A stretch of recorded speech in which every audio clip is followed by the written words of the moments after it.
Մեղրին ԱՊՀ մշակութային մայրաքաղաք ծրագրի շրջանակում կայացած մամուլի ասուլիսի ընթացքում կողմերը ներկայացրել են միջոցառումների տեսլականը, որը նախատեսվում է իրականացնել տարվա ընթացքում։ Կրթության, գիտության, մշակույթի եւ սպորտի նախարարի տեղակալ Դանիել Դանիելյանը նշեց, Մեղրին Հայաստանի Հանրապետության ամենակարևոր վայրերից մեկն է։ Այստեղ ամեն ինչ վկայում է պետության գոյության մասին։ Հենց այստեղից է սկսվում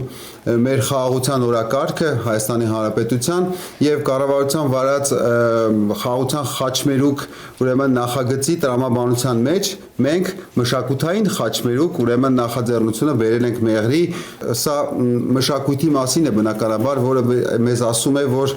մշակույթով ենք մենք երկխոսում մեր հարևան երկրների հետ, մեր բարեկամ երկրների հետ, անգամ այնպիսի երկրների հետ, որոնց հետ չունենք ընդհանրապես ոչ մի առնչություն եւ ոչ մի հարաբերություն, մեր առաջին շփումը հենց տեղի ունենում ուրեմն մշակույթի շնորհիվ։ Պատվիրակության համար այցն իսկապես նշանակալից է, քանի որ սրանով է բացվում մշակութային տարաբնույթ միջոցառումների շարքը, նշեց հումանիտար համագործակցության միջպետական հիմնադրամի գործադիր տնօրեն Անատոլի Իքսանովը, հավելելով, սա առիթ է առաջ մղելու հայկական մշակույթը հետխորհրդային տարածքում։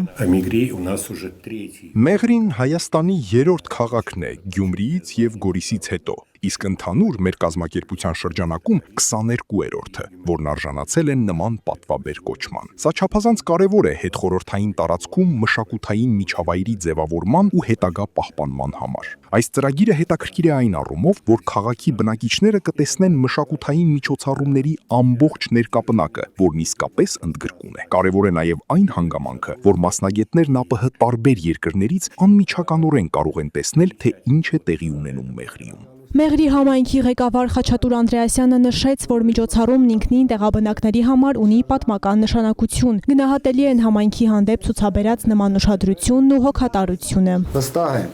որ այս հանդիպումը կդառնա նոր մշակութային կապերի ձևավորման եւ փորձի փոխանակման կարևոր հարթակ։ Բարի գալուստ Մեղրի, բոլորիս մաղթում եմ արդյունավետ եւ հիշարժան հանդիպում։ Շրջանառության մեջ է դրվել նաև նոր նամականիշ։ Ասուլիսից հետո Ագարակի մշակույթի տանը կայացավ դրա մարման արարողությունը։ Այն նվիրված է հայկական ժառանգություն, Մեղրին ԱՊՀ մշակութային մայրաքաղաք թեմային։ Այսպիսով տարին հագեցած է լինելու մի շարք մշակութային միջոցառումներով, արհեստների, ժողովրդական արվեստների միջազգային փառատոն, տարազների եւ կինո փառատոն։ Շարքը կամփոփվի ԱՊՀ սիմֆոնիկ նվագախմբի մեծ համերգով։ Աննա Մելքումյան, Արթուր Հայրապետյան, Սյունիք լուրեր։